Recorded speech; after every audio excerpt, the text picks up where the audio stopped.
Hoje você vai aprender o que informar na declaração anual do seu MEI e também vou te mostrar na prática dentro do imposto de renda onde que você coloca essa informação para que você consiga fazer da melhor forma possível. Vem comigo! Então vamos falar das principais dúvidas a respeito desse assunto e eu vou começar com a primeira. É possível definir o faturamento do mês somente pelas notas fiscais emitidas ou deve ser feito pelo valor total recebido? Bom, o que diz a lei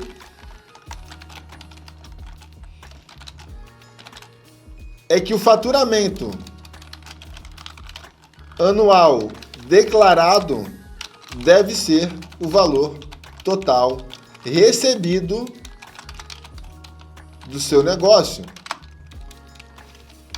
Então é isso que diz a lei. E é por isso que você precisa de uma contabilidade para te ajudar dentro desse processo. Porque o empresário, muitas das vezes, ele não tem tempo o suficiente para poder se preocupar com o controle financeiro, em saber exatamente quanto que entra, saber exatamente quanto que sai. Principalmente com quem lida com dinheiro vivo. Isso dificulta mais ainda o controle desse dinheiro. Então, segundo a lei, nós precisamos declarar exatamente tudo que a gente recebe. Tá? Então, esse é o funcionamento da legislação brasileira. A segunda pergunta é a seguinte: como fica o faturamento do MEI para quem compra material? É o valor do lucro ou o faturamento total? O valor declarado sempre deve ser o seu faturamento total. Porém, quando a gente fala do MEI, existe uma ressalva que é para pouquíssimos MEIs que você pode deduzir o seu imposto, desde que você tenha uma contabilidade escriturada. Então, quando você tem um controle financeiro, você pode deduzir de fato o valor do quanto que você vai pagar de imposto. Porém, o valor declarado, ele sempre vai ser o seu faturamento total. A única vantagem que você tem ao comprar material é na hora de você deduzir o seu imposto de renda a pagar. Porque por mais que muitos pensem que o MEI não paga imposto de renda, ele acaba pagando dependendo do seu faturamento. E a terceira dúvida que normalmente me perguntam muito é, quando a pessoa tem, por exemplo, uma barriquinha de pastel, o hot dog da tia Ângela, enfim, esse tipo de negócio, e o cliente faz o pagamento em dinheiro, não tem como a Receita Federal saber e a pessoa cai na malha fina por causa dessa venda ou eu estou errado? Então essa aqui é uma dúvida muito comum. A Receita Federal consegue cruzar os dados de quem recebe em dinheiro? Aí é o que eu falo, depende muito da realidade. Se for uma pessoa que recebe muito dinheiro, aí sim a Receita Federal tem capacidade de cruzar os dados, mas ainda assim com um nível de dificuldade muito grande. Agora, se a gente falar do hot dog da tia Ângela, cara, esse tipo de negócio aqui não adianta. A chance de você... Aliás, não existe um cruzamento de dados para que a Receita Federal pegue essa sonegação. Porém, é o seu dever como empresário pagar os seus impostos em dia e aí você precisa ser uma pessoa ética que segue a lei. Então, aí tem a ver com seus critérios morais de seguir o que de fato é dito em lei. E afinal de contas, né, o que eu vou informar, né, o que de fato eu informo na declaração anual do MEI? Que é o faturamento total. Isso aqui já ficou óbvio para todo mundo. Só que existe um detalhe na hora de você fazer o informe disso dentro do seu imposto de renda. Lembrando que a declaração anual do MEI ela é bem simplificada, não tem mistério nenhum. Você literalmente clica em alguns pequenos botões para poder fazer a tua declaração. O grande pulo do gato ele acontece dentro da sua declaração de imposto de renda. Então, para quem gosta de se aventurar e fazer sozinho, existe um pequeno aspecto que dentro do MEI a gente tem lucros e dividendos recebidos e nós também temos a parcela de rendimentos tributados recebidos de pessoa jurídica. E quando a gente fala do MEI, existe uma peculiaridade na hora de você fazer o seu imposto de renda, que eu vou te mostrar agora como que funciona. Então vamos entender na prática como que você vai entender o que é lucros e dividendos, que você não paga imposto, e o que você vai declarar como rendimento tributável, onde você paga impostos. E é aqui que você entende que o seu MEI, ele pode sim ter vantagens e benefícios ao fazer compra de material, porque a partir disso você consegue fazer o quê? Pagar impostos de acordo com o seu lucro.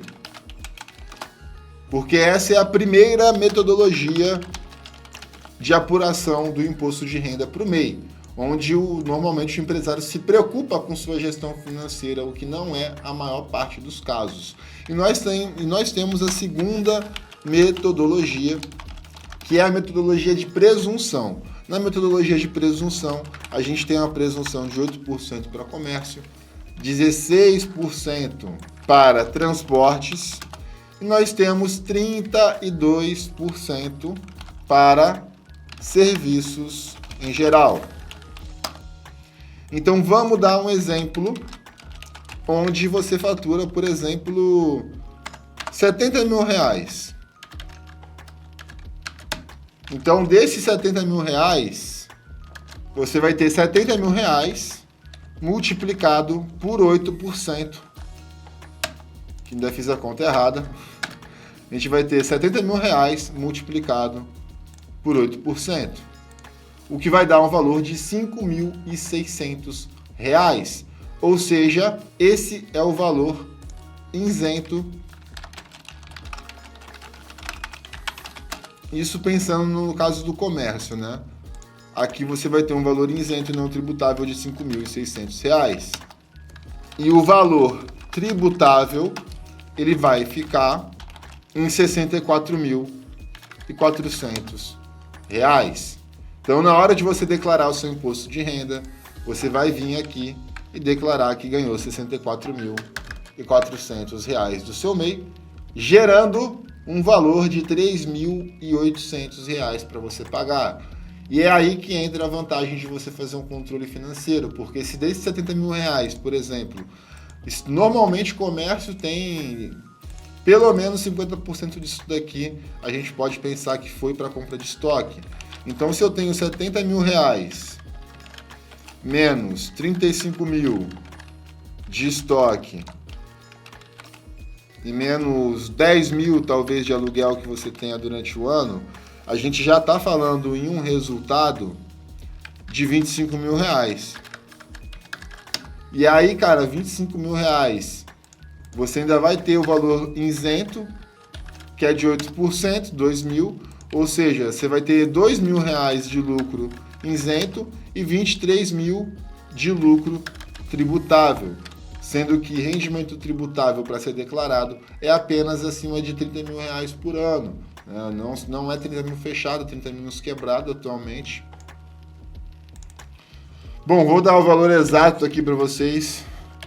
Atualmente é R$27.110 por ano, onde você não é obrigado a declarar o teu imposto de renda. Então, normalmente, para quem está ganhando aí na faixa dos R$2 mil, você já não paga IR. Hoje, você precisa ter um rendimento acima de R$30.639 ao ano para ser obrigado a declarar imposto de renda, o que dá uma média aí de R$2.500 por mês de ganho. Lembrando que eu dividi por 12, a maior parte das pessoas recebem 13º, ou seja, vai dar uma média de R$2.200, R$2.300 de ganho. Você já é obrigado a declarar o seu imposto de renda, só que aqui eu estou falando com um empreendedor que tem um MEI, que normalmente não tem 13º, então fica já, né, a conta para ambos os cenários. Vamos voltar aqui para nossa realidade, onde você vai ter que tomar a decisão de como que você vai fazer para declarar o seu informe de rendimento da pessoa física do imposto de renda. É aqui que entra o maior desafio, porque colocar o valor total do MEI é moleza, minha gente. Em 2 minutos você abre a declaração anual do MEI e consegue realizar. Agora, você entender esse cenário e aplicar isso para fazer a sua declaração de pessoa física, é aí que entra o grande desafio, porque você precisa ter um controle para conseguir trabalhar de forma correta e estratégica pagando pouco imposto, senão você fica exposto a um risco de pagar uma bordoada de imposto para o governo simplesmente porque você não tem o controle financeiro básico do seu MEI. Espero que tenha gostado do conteúdo. Se ficou alguma dúvida, joga aqui nos comentários. Um grande abraço e eu te vejo no próximo vídeo.